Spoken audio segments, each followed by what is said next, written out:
c'est moi le host maintenant. Ben oui. Première participation dans un podcast. Et première fois que je suis en... Première fois que tu fais un host. Good luck, buddy. Amuse-toi bien. En fait, c'est toi qui as mangé les questions, fait que timer's on you. Ça devrait bien aller. Ça devrait bien aller. J'ai tout le temps survécu à des questions. Alright, fait que je te dirais la première question, c'est quoi ta perspective entre, je te dirais, entre l'équilibre entre l'acceptation de soi et le développement de soi? Parce que très souvent, quand on parle de l'acceptation de soi, c'est la personne, elle est bien dans sa peau, elle accepte ses qualités, elle accepte ses défauts. Mais après ça, on parle de développement de soi, développement personnel, où est-ce que dans un sens, c'est comme si on est en train de pousser le progrès, Ouais. comme si dans un sens, on n'est pas bien où est-ce qu'on est, puis on Ouais. veut avancer quelque part d'autre. C'est une super bonne question. J'apprécie beaucoup ta question puisque, un, est challengeante, mais je vais la décortiquer comme je décortique tout. Qu'est-ce que ça veut dire à la base? Tu sais, je vais définir qu'est-ce que ça veut dire de se sentir bien dans sa peau, faire du développement personnel, blablabla. Fait que je vais te donner mes définitions de ça. Se sentir bien, puis accepter ses défauts et ses qualités. Déjà là, qu'est-ce que tu as une qualité puis qu'est-ce que tu as un défaut? Par exemple, le plus qu'on entend actuellement, c'est plus au niveau du body shaming, par exemple.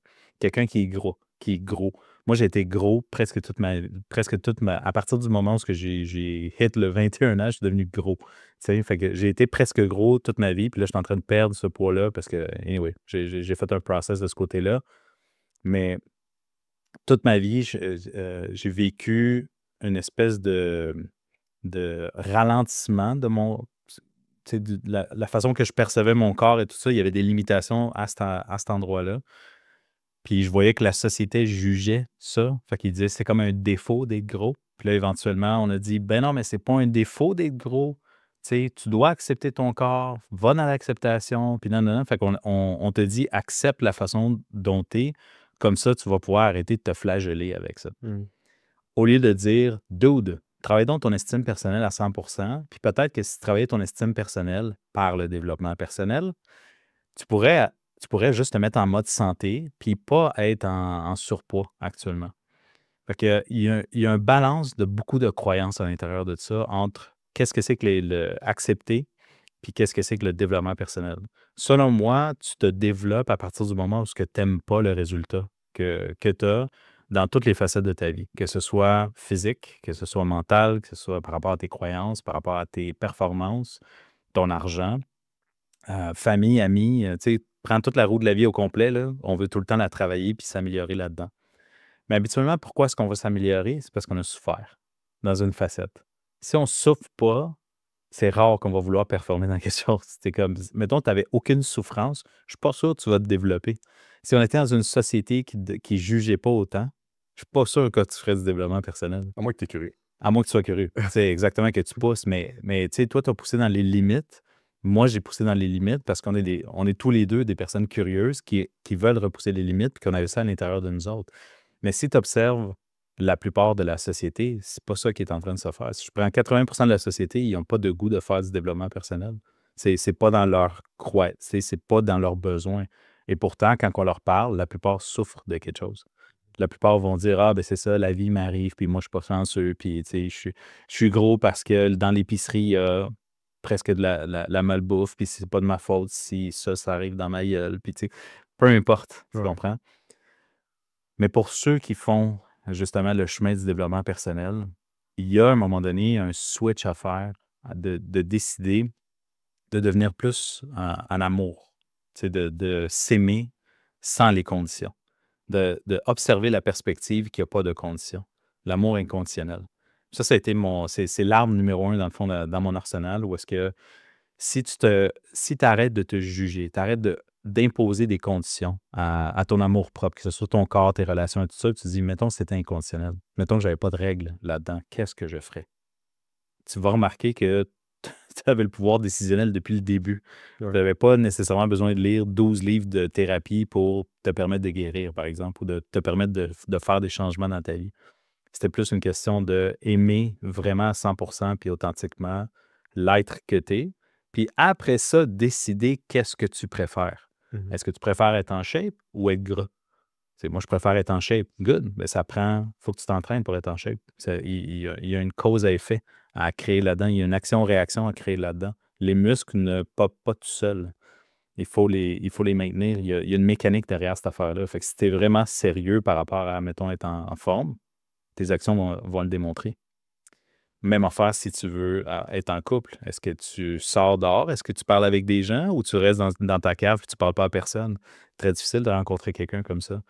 Tu veux améliorer ton couple? Est-ce que tu fais des actions pour améliorer ton couple actuellement? Donc, il y a vraiment un shift à faire au niveau de l'être en premier, d'augmenter sa capacité de s'aimer pour faire des affaires qui sont beaucoup plus cohérentes avec qu'est-ce qu'on préfère faire de ce point de vue-là. OK. Ça répond à ta question? Ouais, ça répond à ma question. Puis je suis curieux, comme étant donné que le core, c'est de s'aimer, l'amour inconditionnel. Mhm. Comment qu'on fait ça? Inconditionnel? L'amour inconditionnel, exactement, parce que c'est la base. Ouais, Après ça, évidemment, pour ça, tu vas faire les choses que tu préfères, tes préférences, absolument. ainsi de suite.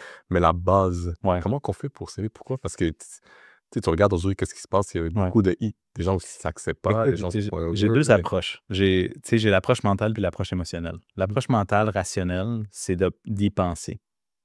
On parle d'amour inconditionnel. Je peux-tu penser à l'amour inconditionnel? Qu'est-ce que ça veut vraiment dire? Aucune condition. Puis c'est très difficile parce qu'on vit dans un monde de limitations puis de conditions. Donc, se sortir de ça veut dire observer. Être curieux, justement, de c'est quoi les limitations que tu vas avoir dans toutes les facettes de ta vie. Fait que prends-en une pour ne pas te noyer, là, parce que sinon, il va y avoir des shitloads. Mais si tu en prends une dans l'affaire que tu aimerais changer. Par exemple, dans mon cas, c'était le physique. OK, je veux changer ce physique-là. Qu'est-ce qui fait que j'accepte ce physique-là, en particulier, d'être en embonpoint pendant longtemps et tout ça, puis de ne pas être, malgré tous les essais que j'ai faits, il y avait comme une espèce d'élastique qui me ramenait constamment. J'étais comme, voyons, je fais des efforts, mais il y a quelque chose qui va chercher ma sphère émotionnelle à un moment donné, malgré que dans ma tête, je le sais. Mais dans l'émotion, il y a quelque chose qui ne fonctionne pas. Donc, de façon holistique, il faut que tout ça fonctionne ensemble. Autant la pensée que les émotions, que les actions qui vont suivre ce truc-là. Donc, à la base, la première chose à faire, c'est de revenir, encore une fois, sur quelles sont les conditions qui bloquent. Puis, de prendre un temps de réflexion pour savoir quelles conditions est-ce que je me suis donné pour être qui je suis, faire ce que je fais, puis avoir ce que j'ai en ce moment comme résultat. Et souvent, on va découvrir, c'est là qu'on va découvrir les limitations. Ce que les gens disent, « Ah, j'ai des croyances limitantes. » C'est là qu'on va les découvrir en ayant ce temps d'arrêt-là ou en se faisant coacher. Comme nous, en tant que coach, on s'est fait coacher, on est mentoré constamment. On est des consommateurs de coaching parce qu'on veut s'entraider puis on veut être au top de notre métier. Fait qu'on se fait coacher puis on enlève ces limitations les unes après les autres. C'est rendu comme une habitude pour nous autres. Fait que t'es-tu en train de me dire que tu coaches les gens à désapprendre? C'est constamment ça. Ouais. Parce que dans le fond, si on n'avait pas de conditions, il n'y aurait aucun blocage. Il n'y a pas de conditions.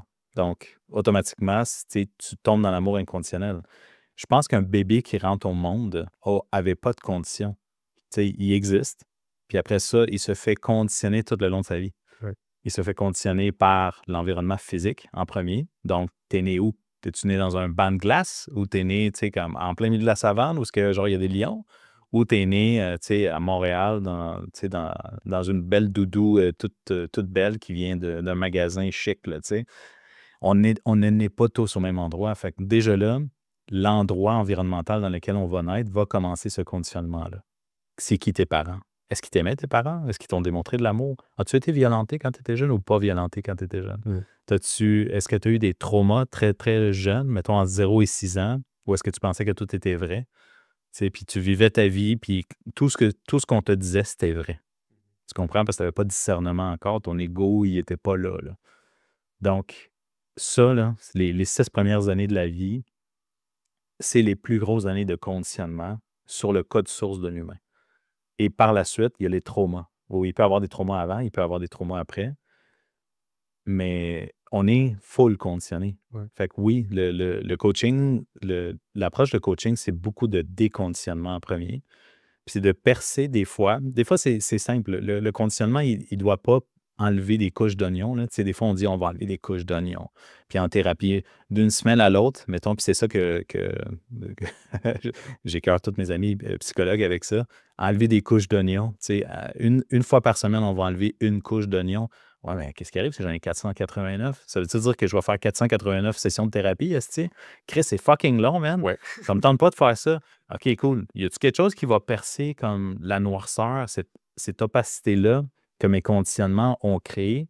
Puis oui, il y en a. Il y a des meilleures techniques pour faire ça. J'en ai parlé avec Alex Nadeau la semaine dernière.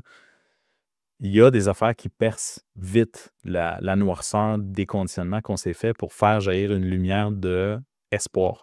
De dire, hey, sais-tu quoi? Ça se peut que ça soit crissement plus vite que ça changer.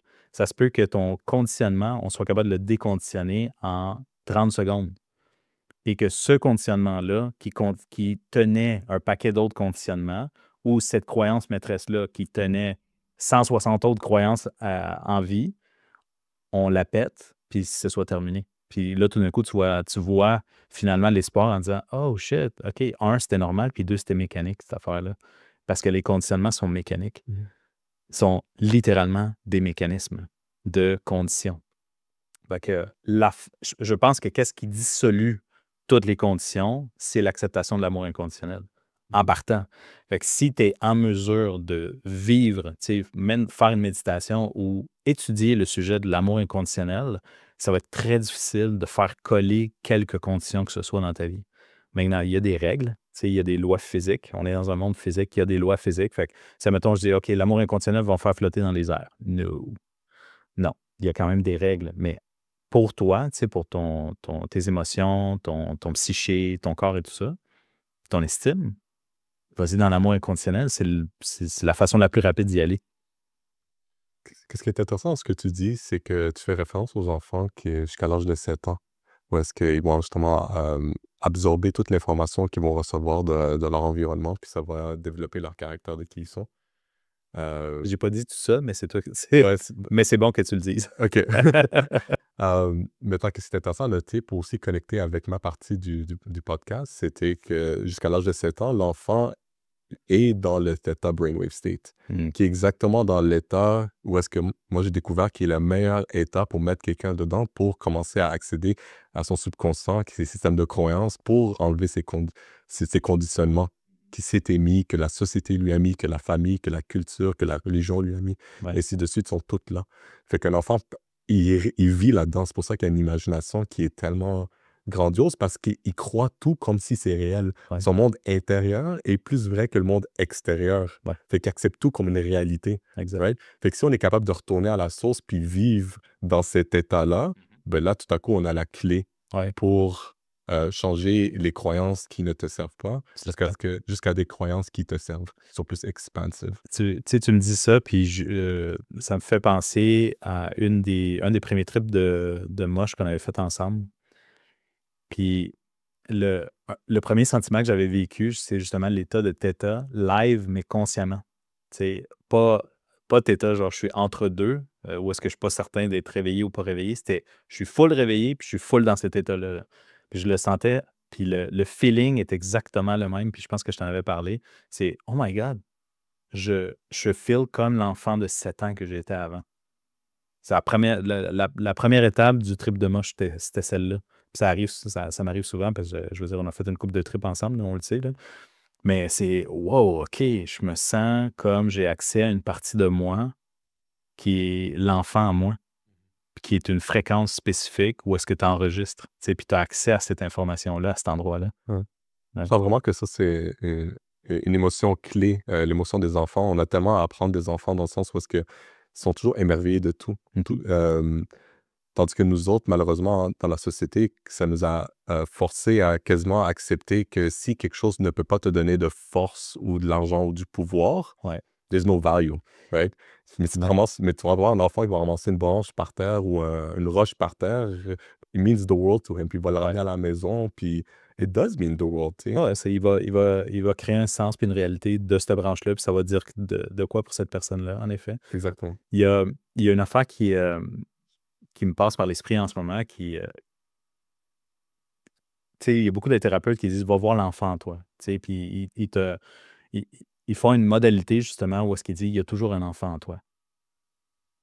Et des fois, c'est difficile à accepter, puis c'est difficile à croire, puis c'est difficile à comprendre. Qu'est-ce que tu veux dire par « j'ai un enfant à moi », je suis un adulte en ce moment. C'est ça qui est vrai. C'est le pragmatique. Puis, de façon pragmatique, j'aime dire à ces gens-là, laisse faire l'enfant en toi, il y a une fréquence. C'est la même fréquence que tu utilisais avant. Maintenant, tu ne l'utilises plus. Maintenant, si on l'utilisait à nouveau, tu aurais accès à cette information-là. Est-ce que ça te tente d'aller là? Ah, ben oui. Là, tout d'un coup, tu l'acceptes. Tu comprends? Fait que souvent, qu'est-ce qui arrive en thérapie ou en coaching, c'est que les modalités, puis tu l'as dit tantôt, utilisons les modalités qui fonctionnent et non pas la modalité qui est spécifique au cadre dans lequel on est. C'est pour ça que je disais beaucoup en psychologie, tu vas être bloqué dans le cadre, puis tu n'as pas le choix parce que aussitôt que tu as un ordre à respecter, tu as un code d'éthique qui te dit ça, tu as le droit, ça, tu n'as pas le droit. En médecine, ça, tu as le droit, ça, tu n'as pas le droit. Tu peux pas dire ça, tu peux dire ça, tu peux pas dire ça. Mais la contraction, puis la contrainte justement des mots puis des concepts dans chacun des ordres fait en sorte que tu n'es pas capable d'utiliser le toolbox nécessaire à tout moment. T'sais, ça, selon moi, il faut que ça change. Je crois que le domaine du coaching est celui qui est le plus ouvert. Puis même là, si tu t'en vas, je parlais de certification, là, la certification qui dit OK, le coaching, c'est ce carré-là. Puis si tu dépasses ce carré-là, tu n'es plus en coaching, tu es en thérapie. Puis si tu fais ça, tu n'es plus en thérapie, tu es en psychologie. Là, c'est comme, tabarnouche. Ouais. Comment on fait pour se retrouver là-dedans alors qu'on parle de mots et de concepts? Raison, Au bout de la ligne, c'est des croyances. exact. Raison de plus pourquoi je crois vraiment que quand tu coaches quelqu'un, il faut que tu sois présent avec la personne, que tu ne Ouais, sois pas en train de penser à toutes les modalités, puis les techniques, puis les exact, choses que tu as appris dans le exact. passé, de comment je peux les fitter avec Ouais, lui. Non, it's not about you, it's about him. Comme qu'est-ce que ouais. la personne pense, puis qu'est-ce que tu ressens est la meilleure chose qui peut l'aider actuellement. C'est très Absolument. intuitif, je trouve, Ouais. comme domaine, si tu veux. Absolument. Puis il y a beaucoup de gens qui utilisent la technique et non pas l'intuition, alors que des fois, le signal vient de l'intuition, puis ça te dit, OK, avec cette personne-là, fais ça. Puis tu dis, ouais, mais c'est pas ça que je fais d'habitude. I don't care. Il faut que tu fasses ça. Mais justement, c'est quoi comme si on va continuer dans cette route-là, c'est quoi la relation entre les principes de spiritualité tels que la méditation, la visualisation, euh, le, euh, la loi de l'attraction et le monde du développement personnel traditionnel ou plus corporate, professionnel, ou surtout comme par exemple quand tu vas rencontrer quelqu'un qui est euh, très pragmatique, qui est très dans le left brain, qui ne croit pas à la spiritualité, qui ne croit pas à ce qui est pas tangible. Ouais. Comment tu peux créer le pont entre Ben, ces deux-là? là, tu as 3 concepts en un dans ta question, fait que je vais essayer de le décortiquer. La première affaire que je vais mettre, le corporate. Ouais. Quand on parle de corporate, la première affaire que j'entends, c'est faire plus d'argent ou fonctionner à être plus productif, right? Parce que dans le fond, pourquoi est-ce qu'on parlerait de corporate si ce n'était pas de ces 2 concepts-là? On est en Occident, dans une culture masculine de faire de l'argent puis faire constamment, faire. OK, tu es en production. Fait que déjà là, le développement personnel corporate, pour moi, c'est juste une chose. That's it. Fait que si ça mène pas vers la productivité, ben automatiquement, c'est pas valable dans ce domaine-là, actuellement. Moi, je vire ça, by the way, chez l'humain, là. C'est comme, si l'humain se sent bien, il n'y aura pas de problème à produire, tu sais. Mais si tu arrêtes de t'attacher à la production, tu vas voir que ça va produire. Fait que c'est une espèce de paradoxe de ce côté-là. L'autre question, c'est la spiritualité, puis dans le fond, le concret de la spiritualité. Ouais. Comment est-ce qu'on fait pour... Ouais, le concept de spiritualité, Ouais. comment ça peut se marier justement avec le développement personnel qui est plus left brain? Ben, ça dépend de la définition de spiritualité. Tu sais, moi, ma définition de spiritualité, c'est toute la vie au complet est spirituelle. On est des êtres spirituels en train de vivre une vie physique. Donc, si je m'attache que à la fonction physique, ben, si je ne le vois pas, ça n'existe pas. Mais le nombre d'incohérences qui s'est créé dans cette croyance-là est incroyable parce qu'elle dit, OK, l'amour, tu le vois-tu? Non. Le Wi-Fi, tu le vois-tu? Non. Ton cellulaire, tu le vois-tu? Non. Je peux tellement te donner d'arguments que tu ne vois pas actuellement, pourtant physiquement, c'est là. C'est pas parce que tu ne le perçois pas avec tes sens que c'est pas là. Ouais. Fait que c'est vraiment une question d'ignorance de comment ça fonctionne mécaniquement quand quelqu'un te dit justement, ben si je le vois pas, je ne vais pas le croire. OK, ça veut dire que si tu l'entends, tu vas le croire. Si tu le feels, tu vas le croire. Comme c'est quoi le sens que tu dois utiliser pour pouvoir le croire? Fait qu'à un moment donné, ça ne tient pas debout, ces affaires-là. C'est très, très, très limitant. Puis ça démontre un manque de curiosité, justement, de la personne. Fait que la spiritualité comme telle, elle a aussi ça a été mis dans une classe comme dans le développement personnel, dans l'arbre du développement personnel, c'est une des branches. Alors que la spiritualité, c'est le fucking arbre au complet. Ouais. Donc, aussitôt que tu le mets dans une branche, au lieu de dire que la spiritualité, c'est l'arbre au complet, c'est ta vie au complet, c'est ton physique, c'est ton émotionnel, c'est ton mental, tout ça fait partie de la spiritualité. Maintenant, c'est qu'est-ce que tu veux développer là-dedans? Qu'est-ce qui te passionne? Qu'est-ce que tu veux? Puis tes souffrances sont où? Puis est-ce que tes souffrances sont vraiment mauvaises? Tu comprends? Peut-être que c'était ça l'expérience que tu es venu vivre, là. Ouais. C'était peut-être parfaitement exactement ça qu'il fallait qu'il se passe pour que tu apprennes à savoir c'est quoi souffrir. Ouais. Parce que peut-être tu n'avais pas souffert avant. Puis là, tu ne sais pas comment ça marche.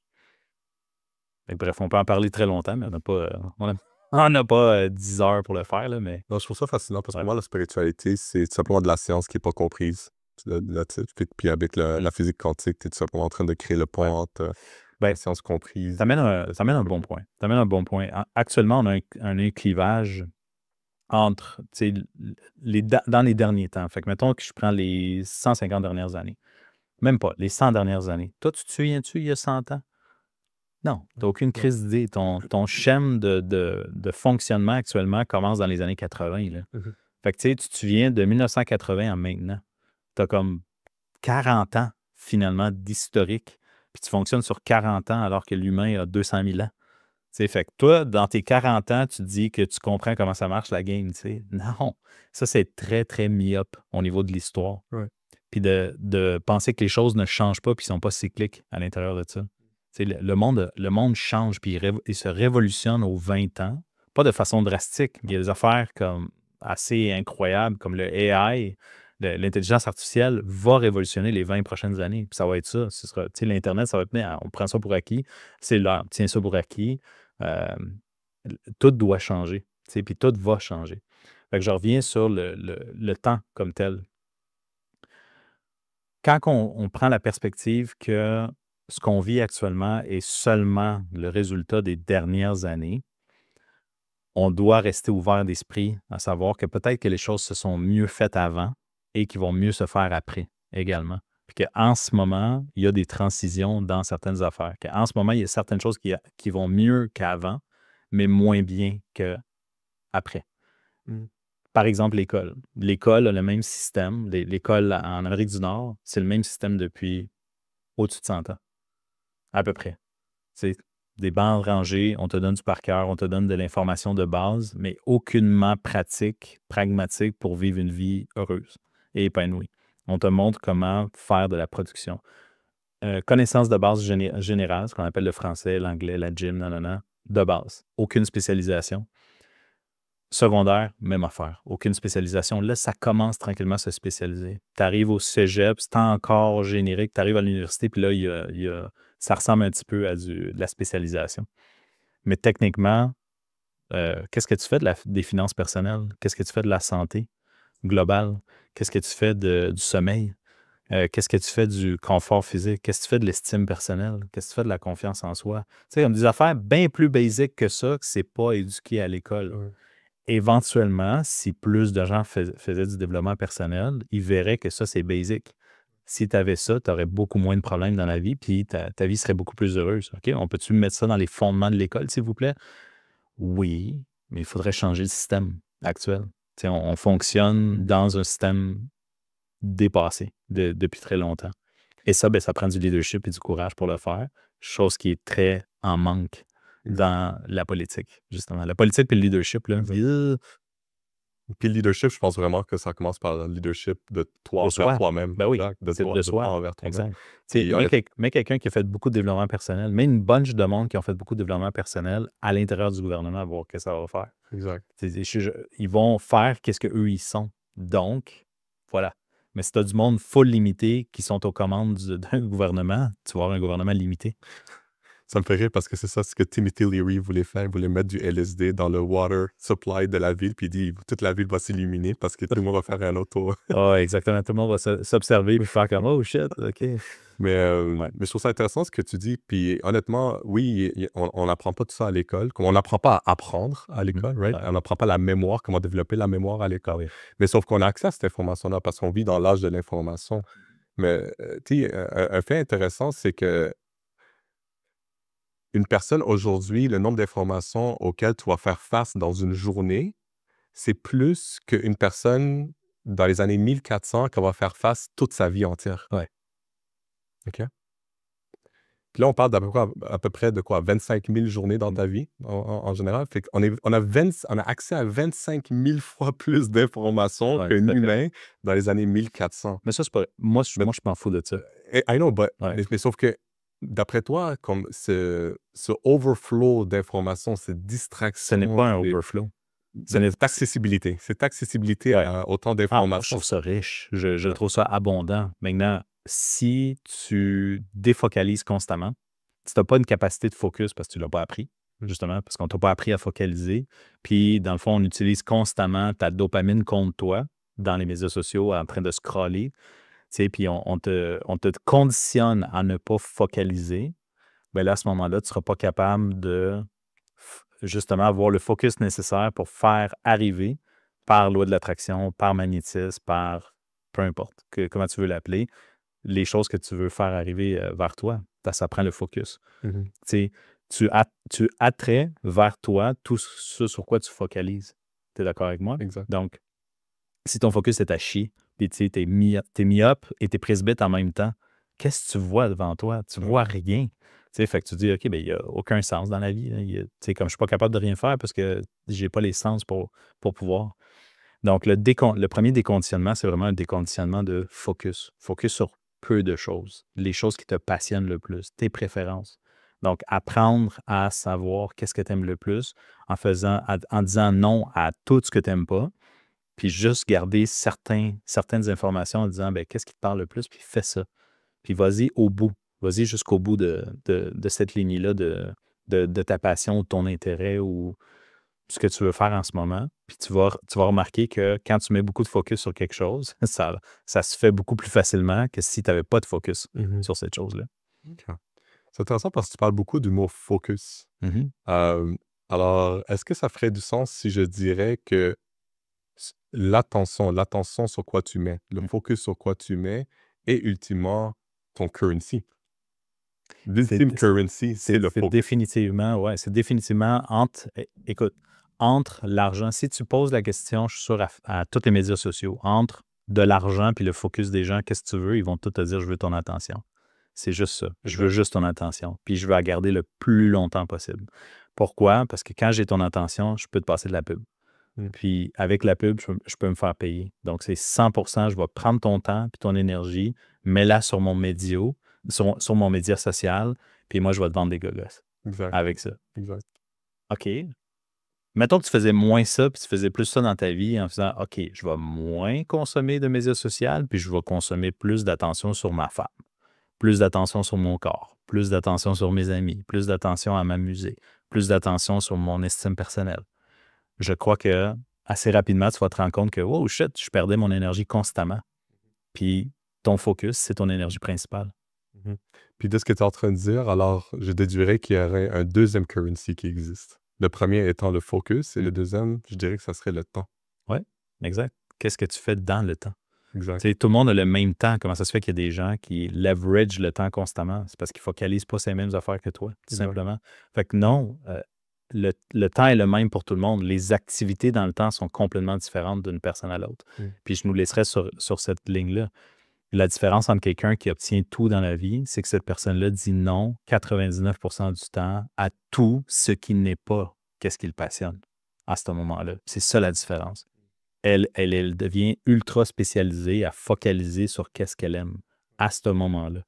Par exemple, si tu veux avoir un corps d'athlète, ben, tu vas te focaliser sur ton corps pendant très, très, très longtemps. Puis après ça, tu vas te défocaliser de ça, puis tu vas refocaliser sur autre chose. Mais c'est pas vrai que tu peux en mettre partout en même temps puis avoir un résultat. Ça ne fonctionne mécaniquement pas comme ça. Monsieur Adrien, pour Raph. avoir investi mon temps avec toi pour la dernière heure. Ce fut le meilleur investissement que j'ai donné. All right. So, merci beaucoup. Pareillement, merci de ta présence, Ash. Yes. All right, man.